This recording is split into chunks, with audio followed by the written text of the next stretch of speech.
Welcome home. We are WNST, AM 1570, Towson, Baltimore. We are Baltimore positively coming at you in a week where the Baltimore Orioles are going to be going on the road, and I'm taking the show on the road. We're going to be at the Y in Randallstown. I've been talking to John Hoey and his crew over there for a long time about trying to do something cool.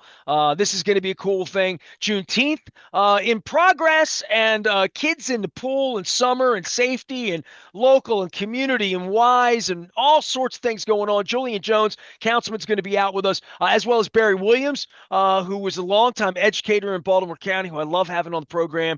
So it's just going to be some great stuff going on. It's all brought to you by our friends at the Maryland Lottery. I'll have a lottery tickets to give away. You got to be of the right age, and I'll tell everybody that because I almost screwed up at Fadley's the other day. Thank God for parents, good parents out there in the city at Lexington Market over the weekend. Luke and I talked about the Orioles trending toward the All-Star break and where we would be and all these cool crab cake tours we got set up and all the fun we're going to be having here. All-Star game a month out, mini camp this week. I welcome Luke back in on the Vine after we sound really stupid on Friday afternoon, not talking about that 3-game sweep that we didn't see coming and, like all this stuff and the big blockbuster trades and the Otani's going to pitch. I mean, just when you think baseball gets boring, at least, picks things up for 72 hours, even though all it did was rain all weekend, man. Yeah, I always say it, and I say it in jest, obviously, because you know how much I love the game and I love the history of the game. But I always tell people baseball's boring until it isn't anymore, and then you're like, wow, what just happened? I mean, obviously, we'll get into the Devers trade. I mean, Shohei Ohtani's going to start and pitch, be on the mound for the first time in a long time this week. But the Orioles, they do what you would want them to do if they're going to try to get back into this thing, and that's sweep a team that's not that good. Although I'll acknowledge the Angels have a better record than the Orioles at the moment, but they sweep them over the weekend and they beat two left-handed starters in the process. And it's one thing to talk about Anderson on Saturday, who's a reverse splits guy, but on Sunday, you say Kikuchi has had a good season. I mean, he's a legitimate, really good left-handed starting pitcher, and they took it to him. And then they added on late in the game. Gary Sanchez hits a grand slam, Jordan Westburg another home run. So a good weekend for the Orioles, right? And I think this kind of brings us, and you and I were chatting about this briefly before we began our segment. You look at this week that's coming up. They go down to Tampa. They're playing at Steinbrenner Field and the weirdness of that. But the Rays are coming off of a sweep of the Mets and have looked really good and are playing good baseball. And another one of those years where you look at the division and on paper you say, well, the Rays aren't going to be that good. And well, they're shaping up to be pretty good the way it's looking right now. But they've got 4 with the Rays, and then they go to the Bronx and play the Yankees right after that. If you can have a good week, then I'll start to buy in a little bit in terms of maybe you can get closer and closer to 500 as the Well, All-Star they're break crawling looms. right now, right? I mean, you know what I mean? They were in the fetal position. They fired the manager. You know what I mean? Like they've started to crawl. Now, if they can get up off to their knees, right? And start to, move a little bit toward the All-Star break, I'll hear all of this Yeah. because Cowser, Westberg. I hinted that like Cowser, and I still look at the strikeouts. I look at all that and say, who's trade bait if they are trying to move in or out and what things happen? And then all the bright general managers are having blockbusters over the weekend, right? And the Dodgers have to figure out if their $50 million guy should be a pitcher or not. And he's going to be a pitcher. And a lot of people are shocked by that because they got 10 guys on the IL or whatever they got going on the Dodgers. We should have Dodger problems around here right now.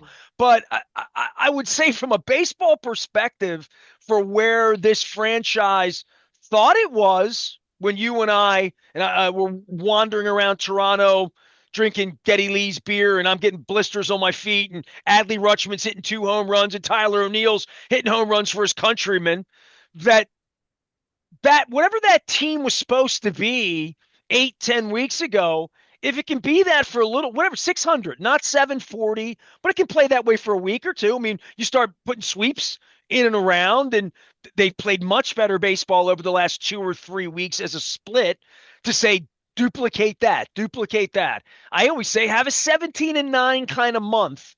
And, that would show me you're coming. And they're on the way to that to some degree, right? After having like a really rough stretch last week. Well, I mean, I wouldn't even say it was that rough of a stretch from the standpoint of, okay, they lost 2 of 3 to the A's last weekend, but they lost 2 of 3 to the Tigers. I mean, the Tigers had the best record in baseball at some point, and especially when you're facing Tarek Skubal. This is what we talked about when we were breaking down their issues against lefties. Tarek Skubal's not the best case study in terms of the Orioles' issues against lefties. It's everyone else. So, but to your point, and you just said it, look, they're 14-6 over the last 3 weeks or so. I mean, that's 700 ball over a 20 game stretch. Now, are they going to play 700 winning percentage baseball for longer than 3 weeks? Probably not. But that speaks to they were 18 games under 500, and now they're 10 games under 500. And look, in isolation, 10 games under 500 still isn't impressive, and it's still disappointing, but they have played much better baseball. And as we've talked about, it's mainly been their pitching. You go back since May 24th. That was the day of the doubleheader in Boston. They lost the first game, and then Trevor Rogers pitched the nightcap and pitched so well, and they were able to win. But beginning with that, they're 14-6. But you look at their team ERA, fifth in the majors over the last 3 weeks. Now, it's 3 weeks, right? That's not a whole season. That's not a whole quarter or a whole half of baseball. But considering how bad this pitching staff had been, and more specifically, this rotation had been, for them to have the fifth best ERA in baseball for a 3 week stretch, it is progress. I'll take it. Yeah. Right? I'll Yeah, take no it. question. And that was even, you look at the That's weekend. above the bar, as we would say, the John Harbaugh bar. Yeah, I mean, Charlie Morton pitched very well on Friday night until the rain. It was weird. I was having thoughts back because last year, this weekend a year ago was when the Phillies came into town, and there was such a buzz. The ballpark was filled, albeit with Phillies fans too, but it was such an atmosphere. Two of the three best teams in baseball at that point in time, and the Orioles took 2 out of 3. Friday, in contrast, Friday night had 2+ hours worth of rain delays, and the game was on Apple TV. That was as close as you get to if a tree falls in the woods and no one's there to hear it, doesn't make a sound. However, they won that game. They won on Saturday, and that was even with Sagano not being at his best. The bullpen's been fantastic for a while now, and obviously Batista has is trending better and better. They've added Kittredge back to the mix. Even, he gave up a home run on Saturday, but it's another arm that you trust. Dominguez has been very good here of late. So you go down the list. Brian Baker, we've talked about all year. So they're pitching. They've pitched well. And what's been good to see here in recent days, you alluded to it, but Jordan Westburg being back and Jordan Westburg hitting home runs and being productive. Cowser missed the weekend after crashing into the wall Thursday night. It's not going on the IL. Sounds like he's going to be ready to go. He was available off the bench Sunday, so I assume he's going to be playing down in Tampa. Tyler O'Neill, they've shut down again. So it's not as though everything's going perfectly for them all of a sudden. And Mountcastle. Right. But they suddenly have a healthier roster. They do have guys that are trending in a better direction. Gunnar Henderson finished this homestand. He had at least one hit against the lefty in all 6 games of this homestand. When you look at what his numbers had been and still are against lefties this year, that's encouraging. That's more like the Gunnar Henderson all-star, at least fringe MVP kind of guy. He's looking better and better, and has looked more representative against lefty pitching. So, progress, good news. These are things to feel better about. Does it mean that they're automatically going to get back in the race? They've got a lot of work to do, right? And this week's going to be very telling in that way because the Rays are playing good baseball and the Yankees have been the class of the division, albeit coming off of a bad weekend against the Red Sox, but they've been in first place. So, if you can go on this road trip and I don't know, if you can go 5-2, then we're having a different conversation. Then you're 7 games under 500 and you've now played really good baseball for 4 weeks. Well, these are also the teams that you're your division head to rivals. head. Yeah. This I mean, you this can is the make biggest week of the year. you can make hay, Wherever, right? even if you're in last place and 15 games back, this is the biggest week of the year. At this time, this makes or breaks your season, or whatever you would say. At this point in the season, if they were 2 games behind the Rays right now, this would be an enormous week for them to Sure. make up ground. Still is. Yeah, I mean, making up ground. Look, I watched the team broadcast over the weekend. I'm the guy that my wife and I still build our lives around this and wonder why the hell we do, especially when the games aren't available and the Apple TV thing. And we're like, hey, I bet Costas will have it on over at Timoni and we'll go over there to the new location. So, I mean, there is a little bit of like that to say it might get me out. I mean, even on Sunday afternoon, if not for the rain and other things, I thought, let's go over to Cooper's and watch the game or whatever, and grab brunch on a Sunday afternoon, the things we like to do. Um, but when the team's in last place, I don't. It's top of mind for me because you and I are going to talk about it, and I'm sort of in on the soap opera and have been since 1973. So I never leave the soap opera. I just don't dedicate hundreds of hours of my life to it. Even though when I come back in and see things like the Otani thing happening this week and these huge trades happening, and when I get beaten up about trade talk with Colton Cowser and saying the creativity of all of it, they beat up left-handers over the weekend. I want to say nice things about them. Beat up left-handers over the weekend, sweep baseball, have most of their young players back. And, I don't want to call Mountcastle, Mullins, I certainly don't want to call O'Neill dead weight, but the not the young guys, not the guys under team control and 1-1 and first round and lottery pick and potential and high ceiling and like all of that stuff, but also not proven the way Mullins is or the way you would think Mountcastle was, and certainly the way Tyler O'Neill showed himself to be to get that kind of money. They're all trying to get that contract. All of them would like to have the money Tyler O'Neill's getting and not performing, right?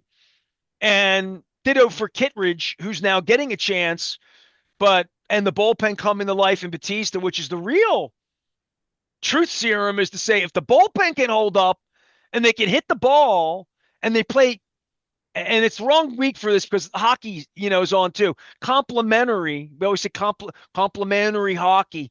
Um, Complementary baseball where, yeah, the pitching's good right now.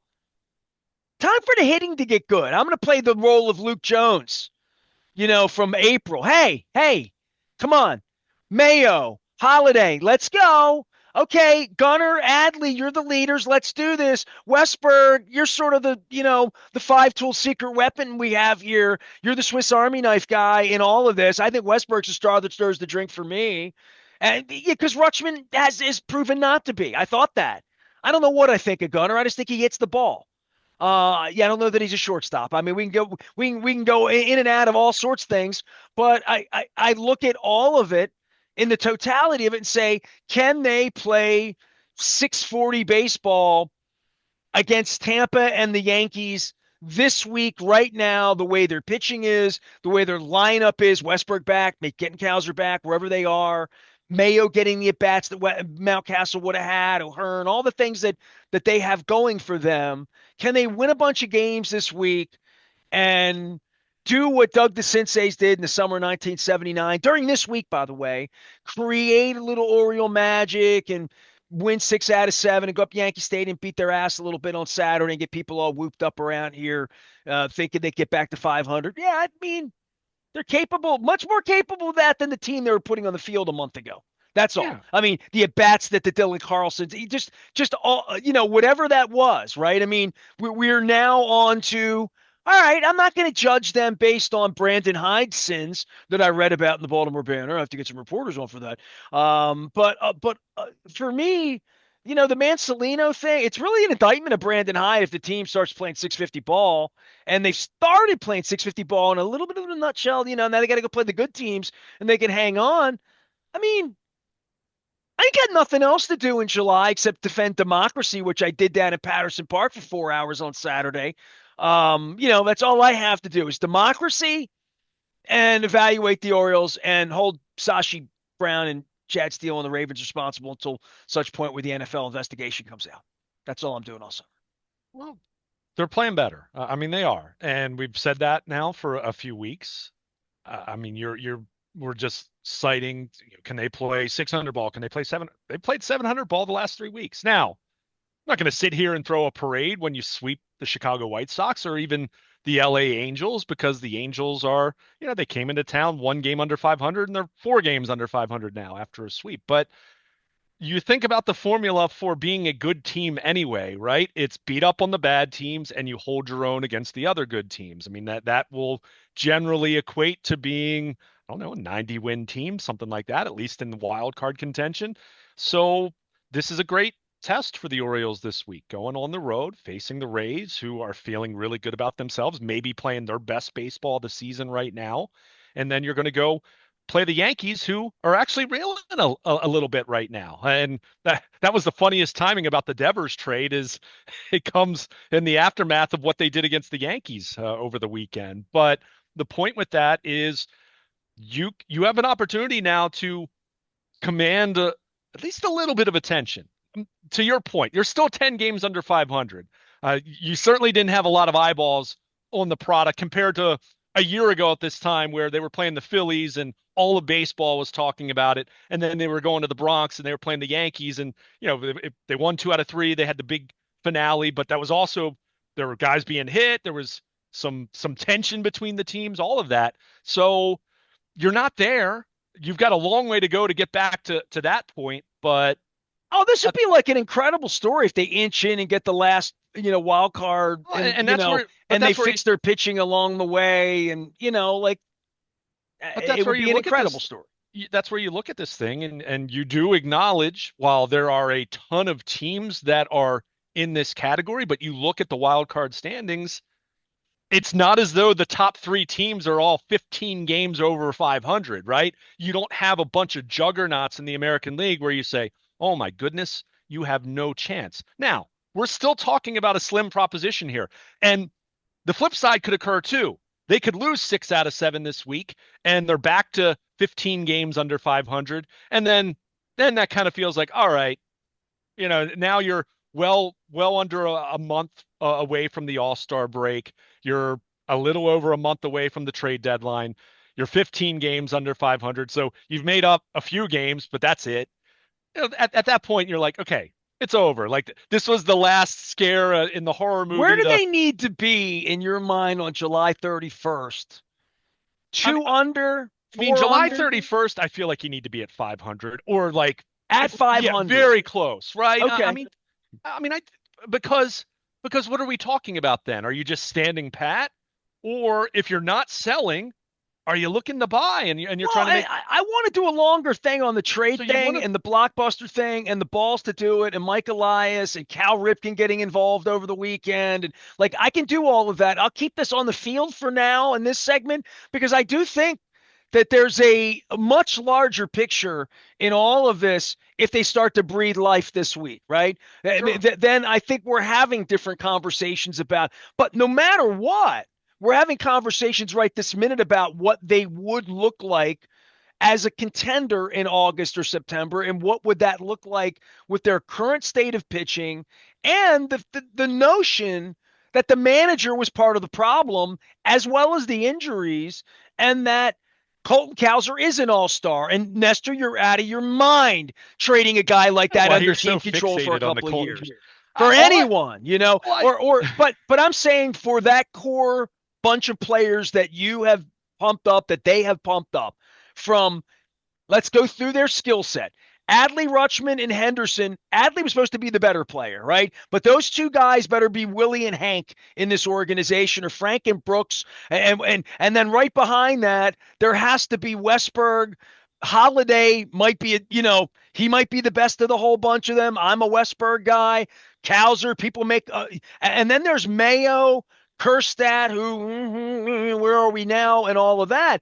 These are the guys that are getting the at bats now because it's not Mountcastle. It's not. And if somehow they can patch this thing together with their pitching, because the pitching's going to go downhill. I'm gonna make one prediction right now. If I could bet on this, I guess I could bet on this if I want to now. But I would bet that the pitching won't be this good, but I can also very easily be talked into more grand slams and more John Martin having to run around and pay $5,000 winners for the Maryland Lottery like we saw on Sunday, because I do think they're capable of scoring 10 runs again with the potential of the lineup being better. So I'm a buyer. It's 64.99 right now. Melanie, sell away. Rob Long said, buy everyone, buy some Masson. It's time. Let's go. Is that good? Well, yeah, and look, again, I still struggle with what exactly it means. They're playing better. I mean, they've been playing better for 3 weeks now, and we're not just talking. Oh, well, they're one game over 500 over their last 3 weeks. They're 14-6 over the last 3 weeks. I mean, that's that's a pretty decent sample of baseball, albeit it's 3 weeks, right? It's not a full season. I agree on the pitching. There will be some regression, but I think on the flip side, that does that mean that they're going to drop back to being one of the very worst pitching staffs in baseball? Not necessarily. If It you're doesn't have to be that way. right, I'm saying, but what I'm saying is, I think you can find a middle ground here where okay, they're not going to have a top five pitching staff in the majors, but that doesn't mean it's going to drop down to 29th again. Their But they overall could have number. a top five offense for a month easily. Well, They could have a top that's five what we've been offense for the waiting rest of the for. year. I'd They like to could. say that. I'd like to say that. That's what we were thinking it was going to have to happen if they were going to be a contender entering 2025. But it's been nothing close to that. Now, the injuries have certainly been part of that. I mean, we've seen it. Jordan Westberg being back the last week.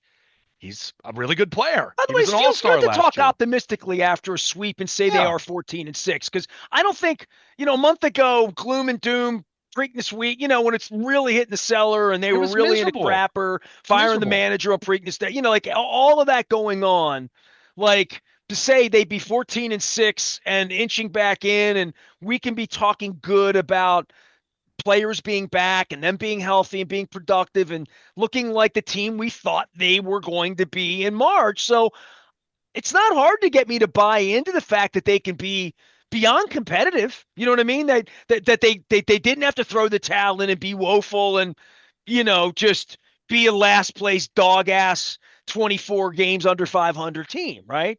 Yeah, I mean, the hope all along, even when we were talking about this being at its worst, which is when they let Brandon Hyde go, of course. The thought was, all right, you're 18 under 500, or what? They continued to lose for the first 5 games of Mansolino, the first week of Mansolino. But the thought at the time was, at least get this thing that you're back going in the right direction again, that you're playing better, that these guys are showing some fight, showing some dog in them, so to speak, rather than just, to your point, just laying down and going through the motions for the next 4 months and it being absolutely miserable. So, on that front, this has been very encouraging, right? So, they've played better. They've certainly pitched better. The offense, it hasn't been, it's not as though the offense has been outstanding over the last 3 weeks. It was great on Sunday. It's been good to see them, Saturday and Sunday score some runs against left-handed starting pitching, which they hadn't done all year. I mean, I think prior to Saturday, I think they had 4 wins against the left-handed starting pitcher all year. I mean, that's where it's been, and they won back-to-back games against left-handed starters. Not to Again, mention just an unbelievable LOBRISP, right? Like, yeah, I mean, boom. I mean, like just nights where they would just have 12 hits and 3 runs. Just sure. crazy stuff. Oh, no question. And look, they still have too much of that, right? Like, I don't want to completely say that everything's fine now because it's not. And there go by God your strikeouts. And if you're going to strike out 175 times a year, you're probably going to do that with runners in scoring position too often. Sure, sure. So So, but I also would remind you that strikeouts across the board, across baseball, are a bigger part of the game than they had been. It's how it works. I mean, it is. every time If you we're gonna, do that, I want to channel my Papa Joe Chevalier and it's just the just truth. do I his mean, I'm just voice telling and you. say, I'm just telling in the same way that there Kid, let me weren't tell you about those stats you got there. Let me tell you about all there those weren't dozens of analytics you guys. got There there. weren't Those dozens of guys. analytics. There weren't dozens of guys that threw in the high 90s and hit triple digits 20 years ago, 40 years ago, 50 years ago, like there are today. It's a different game. Not saying it's better, it's different. But if you can continue to move things in a better direction, Westberg's back and healthy. Cowser, we assume, will be back in Tampa. and healthy. Uh, Gunnar Henderson has looked much better against left-handed pitching here the last couple weeks, which was really, when you look at the breakdown of him, his numbers against right-handers are as great as they've ever been. He's been fantastic against right-handed pitching. It's been absolutely woeful against lefties. So to see him start hitting lefties again, which he's been able to do in the past, it's not as though this guy's been a straight platoon player or anything. So that's better to see. We talked about Rutschman. He cooled off this homestand, but we saw him have the great road trip before that and still contributed to their offense. Well, when Gary Sanchez can look like what Adley Rutschman was supposed to be. Well, and I don't know if it's so much that, but Gary Sanchez over the weekend, back off the IL, reminded why Mike Elias, whether we liked it or not, and I didn't really love it at the time even, but that's why they paid him $8.5 million to be your backup catcher, to contribute against left-handed pitching, and make some starts. And that would be a day where he'll DH or Adley Rutschman will DH and being in the lineup and hit some home runs. I mean, Gary Sanchez, we're talking about someone who was an all-star and a 30 home run hitter for the Yankees. Now, it was a long time ago, but it speaks to the skill set. So, not saying that people didn't have a right to be disappointed. He was awful the first month of the season. I also think he wasn't healthy, with that wrist. So, we'll see now that he's back. We'll see how he contributes. It was good to see over the weekend. We've talked about this a lot. They haven't been healthy. And as much as people want to beat up Mike Elias, and understandably so, for certain things, other things aren't necessarily things that I think anyone could reasonably predict to have happened for them. And the same thing with Brandon Hyde and now Tony Mansolino. There are things to pick apart, and there are still things to be concerned about, and there are still things that I question, regardless of how this team plays the rest of the way, that I think need to change and improve and need to be tweaked. But the injuries were always a big part of this. I mean, they were, and that's not a cop out. That's just living in reality. Newsflash: when you don't have your best players on the field, generally your performance is going to suffer. I mean, like, is that such a hard thing to figure out? It's not. So they are healthier. They're not completely healthy. As we said, O'Neill's been shut down again. I mean, at this point, I'm starting to wonder when we're going to see him, if we're going to see him, right? I mean, that's just the reality. But in the meantime, you do have Westberg back. You do have Kowser back. You do have Gary Sanchez back. You have Ramon Arias back after he was on the IL for a while. Cedric Mullins is back after he was on the IL for a while. They're pitching slowly but surely. It feels like it's moving in the right direction I again. think if I had Mike Elias out for a cocktail at my favorite Pan Latin bar on a little park there in Tampa this week, if we went out for a little lunch together, I say, what do you think September looks like? He would say Rodriguez will be pitching for sure. Bradish might be in for some innings. Tyler I'll get Wells, us some maybe. help August 1st because I'm going to deal X, Y, and Z for A, B, and C. And hey, like we're gonna like so I don't whatever their optimism is on the inside, and I'll get to Cal Ripken and Rubenstein's money and the Masson broadcast and bad commercials. I'll get into Brian Robert. I'll get into all of that in the next segment because we're going to talk about the league and trades and stuff like that. But in a general sense, the interim manager part of Mansolino and this spate of success that's happening right now, and all of this positive energy you and I are blowing their way right now toward George Steinbrenner's minor league ballpark next to Raymond James Stadium, where the Ravens once had glory, and then they're going to go to Yankee Stadium this week. This is an interesting week that this is as good as it's been for them, that they are getting horses back on, and there does feel to be a little cavalry, and there does feel to be like they could breathe life back into the season after a lot of people gave up for them on dead. And I don't, I mean, they are what they are till they start hitting the ball, but they start hitting the ball, and they were always kind of hitting the ball. Pitching, to your point, been outstanding and getting the innings they need to get. Hitting against left-handers, all that gets tested this week, where Oh they could yeah. put the season back together if they can continue to show those signs of life, winning some games, playing complimentary baseball, playing good defense, catching the ball, not getting picked off, not getting caught stealing, just stuff that just runs you out of games, taking outs away, giving outs away. Yeah, and look, they could also come crashing back to reality here very, very quickly, right? You lose 3 out of 4 to the Rays and you're swept by the Yankees. You're back to 15 games under 500, and then it's like, all right, that was Sell fun. off. They're playing better, right?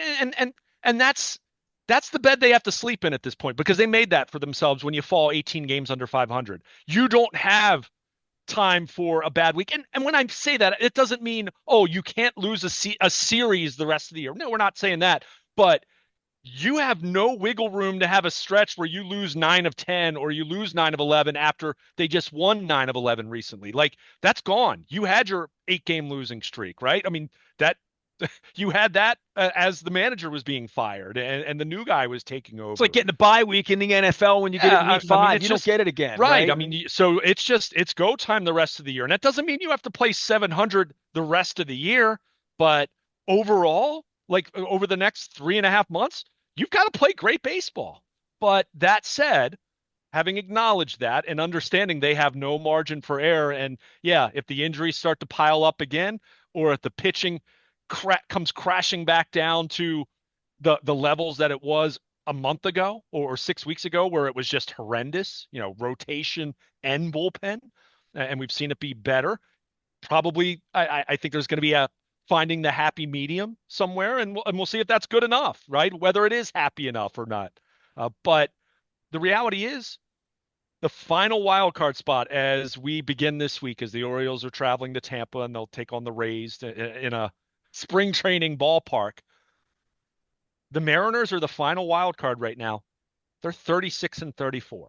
I mean, that just speaks to where it is. The Blue Jays are the second wild card. They're 38 and 33. I mean, this That's isn't, why I gave them latitude at 2 under, 3 under by the All-Star break, which doesn't feel they can far do that. away if they can hold some weight and win a couple of games and hold some weight, win a couple of games. Yeah, that's not They it's got to not be hard to play steady. 5 or 6 games over 500 over 5, 6 weeks. I mean, and that's why I'm saying like that We'll they see. could get back in this, Yeah, and the only reason they could get back in this is they're 8 games over 500 the last 3 weeks, right? So like that, we're not blowing them flowers that you're sending them flowers that they and kisses that they haven't deserved. They're they playing played better. better under Mancelino. They're playing better with players being back. The younger players, Holiday, Henderson, have started to awaken. Pitchers have pitched good enough.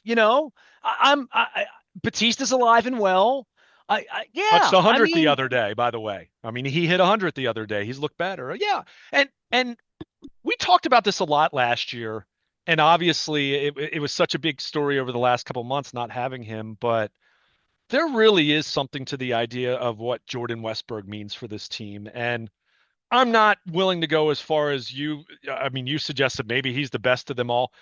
I don't know if it's so much that, but of the young guys, I almost feel maybe he's the guy who has the highest floor out of those guys, that it's like he's kind of a glue guy. He might not be the guy that's going to be an MVP candidate at his best, like Gunnar Henderson is, but he's really good. And I he put the seems to captain have, C on him is where I put it. yeah, For I mean, me. I could see that. I could see that. I mean, And I don't know any of these guys. I mean, yeah. I view them from outside. Well, He would be the BJ Suroff of that group. I'd leave him the hell alone. I'd say hello. I'd be nice to him. But he would be ball game. And more than that, I called him the straw that stirs the drink. And that's where I'm going to leave it. And, and essential, pile diver, as Buck would say.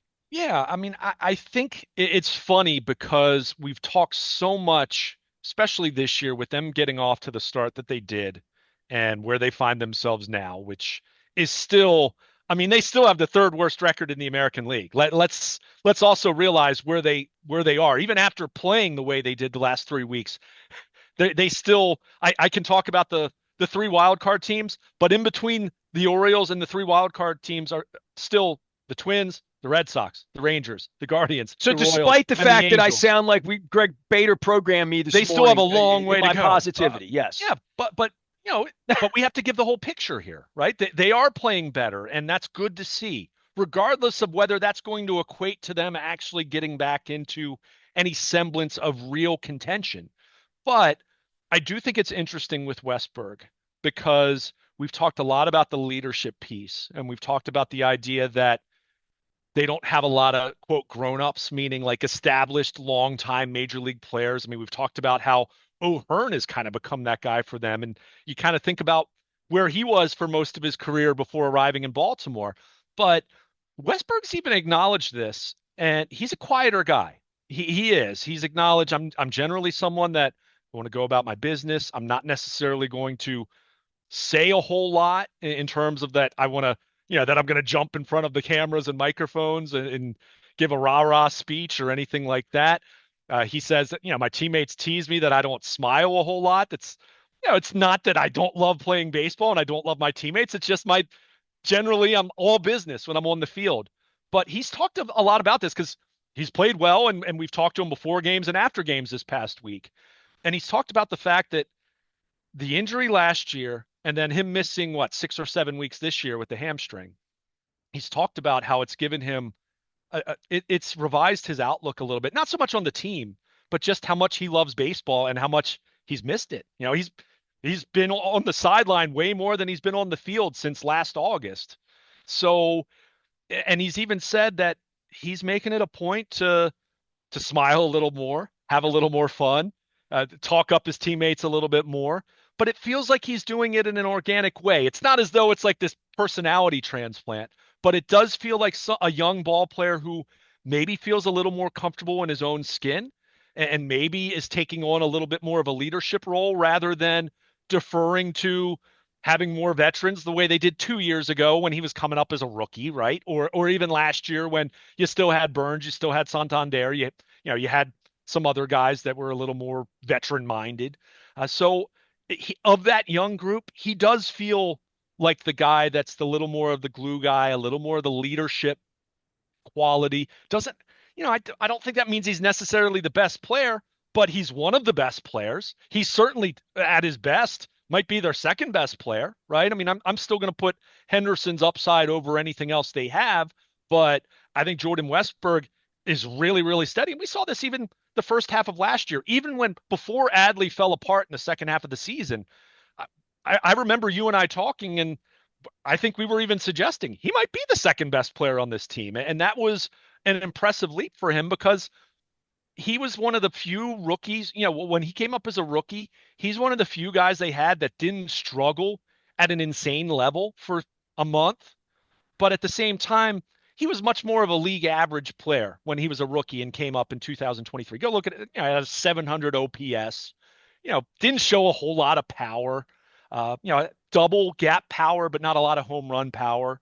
But, you look at him and he's hit 3 home runs since coming back. And as much as we mock their moving in the left field wall after moving it back, he's certainly someone who benefits from it as a right-handed hitter. So it's good to see from him. But I don't know. It just hearing him speak to the media and a lot of these guys tend to be more reluctant, to say a whole lot, and that's not uncommon for young players. But Westberg seems like he's a little more. It feels like he's answering a need for them in a way of one being back on the field and knowing what kind of player he can be. But it feels like he's filling in a little more of a leadership quality that maybe they've lacked, that they've needed. And I'm not saying like, I'm not ready to slap the C on him and say he's the captain either, but he's certainly someone who feels like he's stepping into that role, even if it's a little bit reluctantly, of saying, hey, hey, let's have fun. This is fun. Like, we're back together. We're healthy. The band's back together, so to speak. I'm back. Hauser's back. Some other guys are on the way. And look, we're playing better baseball. We've been better over the last 3.5 weeks. We have some things to feel better about ourselves in looking what we're doing.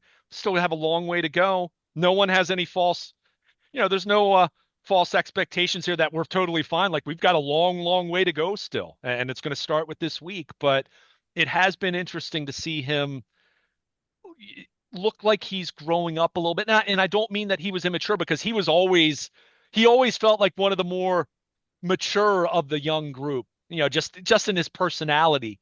But it seems like he's a little more comfortable being a little more of a spokesman, which, as much as we perceive Adley Rutschman, or perceived him, as the 1-1 and the guy, he doesn't feel like, at least in front of the cameras, he's not that guy. So, for what it's worth, I do think Westberg being back has really had a positive impact. And, Cowser, obviously he's got upside. He has a little more high variance to his play because he does strike out as much as he does, and he will crash into a wall, even though he'll also make some great plays doing things like that.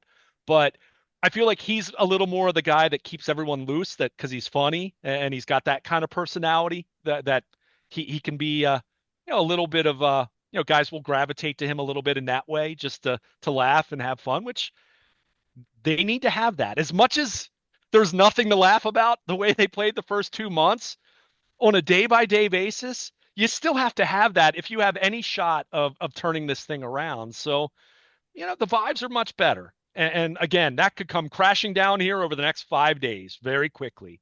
But they are playing better. They've pitched way better. The offense feels more complete. I mean, I'd be remiss. Sunday was their second highest run total of the year. I mean, other than opening day, it was their best output. And by the way, Adley Rutschman didn't play. Jackson Holliday didn't play. Ryan O'Hearn didn't play. Colton Cowser didn't play. So they hung 11 runs on the Angels with what we would call a B lineup, a spring training lineup on Sunday. So, you're going to feel a little bit better about yourselves. And I'm still not ready to declare them officially, quote, back. Everyone asks, are the Orioles back? I mean, they show me what this week looks like. And if that looks like I'm moving the goalpost, no, it's not. It's because you were 18 games under 500 and you're still 10 games under 500. But it definitely feels better when you're inside that clubhouse and you get the sense that these guys are looser. And I absolutely think Westberg and Cowser coming back has a big impact on that, not just on the field and in the lineup and how they perform, but I think those are guys from a personality standpoint mean more to this team, even if they are, yes, young players and they're not the established veteran players that we've talked about this team lacking. If I was the old guy just throwing stuff up on the radio just for good times or taking phone calls around here, I would listen to the fact that Jordan Westberg would be a 2000 hit guy, who would be a 14 season guy, who would win two World Series with the Phillies in 2030 and 2031, and then go on and be a 36-year-old veteran guy for the Cubs after that and make $180 million playing baseball. I have no problem believing that he's a pile diver, that I mean, he's a guy people that once he establishes himself here and makes his money and does whatever he's going to do, he's going to be a guy that because he loves baseball and he's going to be the 32, 34, takes care of his body, has been injured in the beginning here and had really kind of bad luck. yeah. Um, I look at it and say, of all the guys I would bet on in that way, that profile, because that's the 56-year-old version of me who's watched baseball for half a century, that he feels like that kind of character to me. That's Well, all. yeah, and that's why I was saying, like, even if Gunnar Henderson's this team's best player and has the most upside, Westberg is the dependable guy. Now, it sounds kind of silly saying that on the heels of how much he's been injured since the second half of last year. He's got to stay healthy. I mean, that's the case for any player, right? The a broken hand like he had last year, there's nothing, you get hit by a fastball on the hand. Yeah, most guys are going to be out because you're going to crack the bone. But, it was a hamstring injury this year, so he's got to stay healthy. But I'll give you a description that Buck Showalter would give about a player like him, because he would say this about guys like J.J. Hardy and Nick Markakis. He's one of those guys that you lay your head on the pillow at night and you don't have to worry about him at all. He's one of those guys that's just going to be dependable. You know what he's going to give you. He's going to be a rock solid player. He doesn't necessarily do any one phase of the game at an elite level, but he's going to play well across the board, and he's going to be a guy that's dependable and a gamer.